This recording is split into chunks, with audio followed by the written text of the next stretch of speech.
সুপ্রিয় ভিউয়ার্সদের jolly ladies tailors and training সাথে স্বাগত জানাচ্ছি।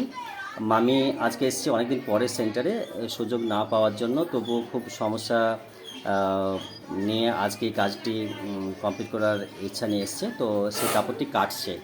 তো রেডি, তোমরা বলো এবার। এটা কিন্তু সাধারণ প্লাজো প্যান্ট হবে। তো এটা কিন্তু মামি দেখো 4টা ভাঁজ আছে, এখানে 2টো ভাঁজ আর এখানে একটা, এখানে একটা, তাহলে 4টা ভাঁজ হয়ে গেল। তাহলে এবার ঝুলটা কতটা আছে, ওর 37। হ্যাঁ, তো ফিতে ধরে মাপ করতে হবে।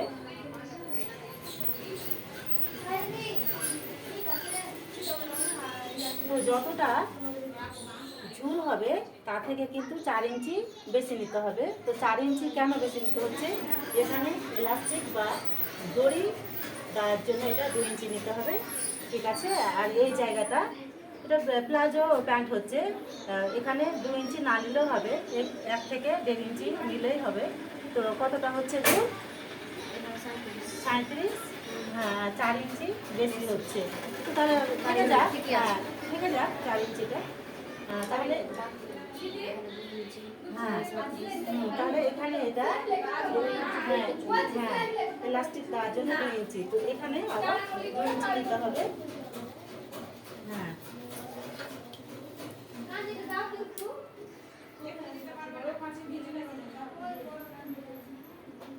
আচ্ছা ঠিক আছে, তাহলে এটা 2 ইঞ্চি এলাস্টিকের জন্য এটা হয়ে গেল। এবার কেউ এলাস্টিক লাগাতে পারে এখানে, আর কেউ আবার মানে দড়ি করার জন্য এটা ব্যবহার করতে পারে। তাহলে হিপ আছে, মানে এটা 8 ইঞ্চি মানে বেশি নিয়ে, হিপ হচ্ছে এটা 38। তো 38-এ 4 ভাগ করলে কত হচ্ছে, এটা 9.5, ঠিক আছে। তো আরও 1 ইঞ্চি সেলাই মার্জিনের জন্য নিতে হবে। তো এখানে 9.5, তাহলে এটা হচ্ছে 10.5। তো এখান থেকে এটা 10.5 নামা, 2 ইঞ্চি ছেড়ে তারপরে 9.5 নিতে হবে, 10.5 ওটা রাবারের জন্য, তারপরে 10.5, তাই তো? 10.5 এখানেও।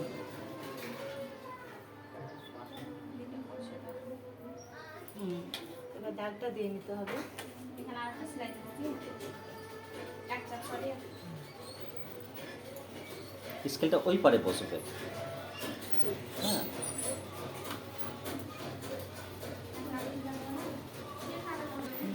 তাহলে এবার এখান থেকে এটা 10.5 নিতে হচ্ছে।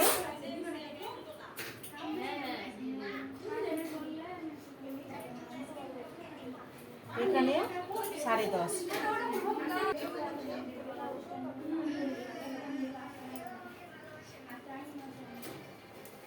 তাহলে ঠিক আছে, এরপরে দাগটা দিয়ে নিতে হবে।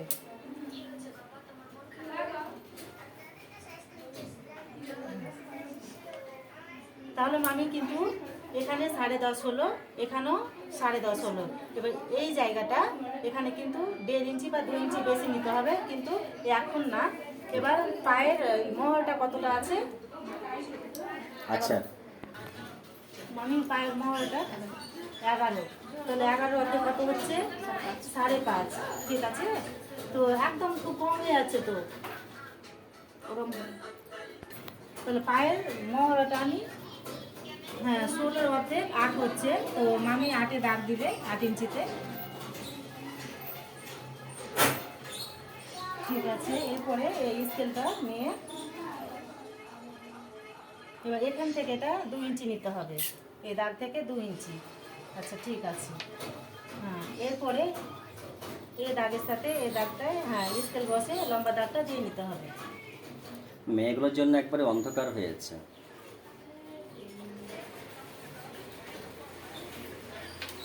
এরপরে আমি এটা গোল রাউন্ড করতে হবে, চকটা না হলে হবে।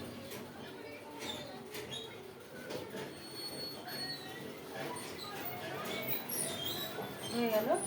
এরপরে এখান থেকে এটা কেটে নিতে হবে।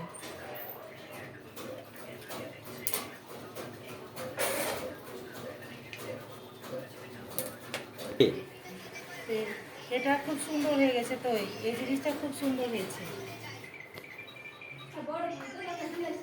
ওই মেয়েটা নকশা করেছে, এই ও নিজে ডিজাইনটা খুব করেছে। সুন্দর ও মাই হয়েছে। গড, বাড়িতে আমি তো এটা করে নজরে নিয়েছি আমার এটা। আসেনি তো। ফ্যান্টাস্টিক, খুব সুন্দর হয়েছে।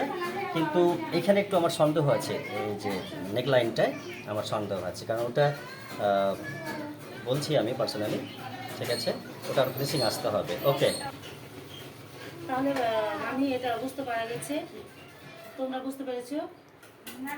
তাহলে দেখো হিপ এটা মানে যতটা হবে, দেখা গেলো 30 আছে, এটা এটা 30ই আছে, তো 8 ইঞ্চি বা 6 ইঞ্চি বেশি নিতে হবে।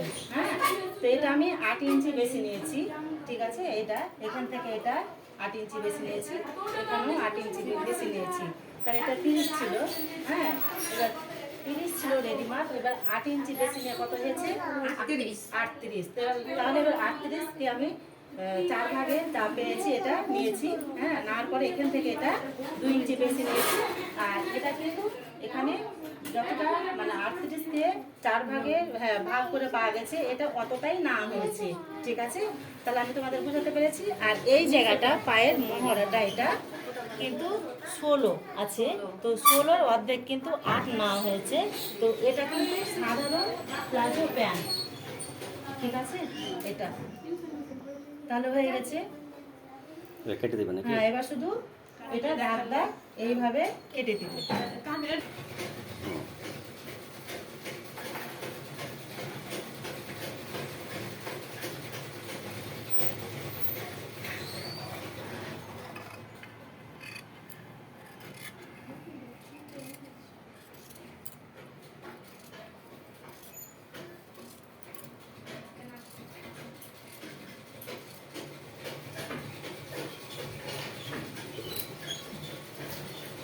আর আসতে হবে।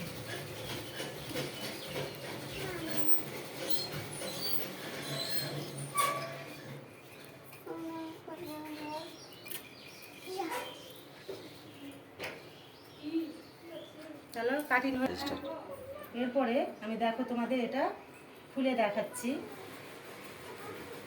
এটাও দেখো, এটা কিছুটা উল্টে দেখো।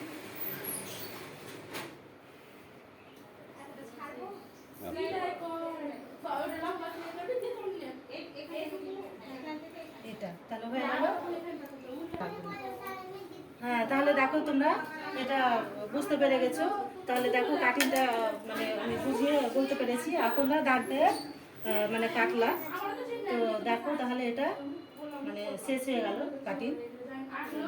তাহলে এবার বন্ধ করে দাও।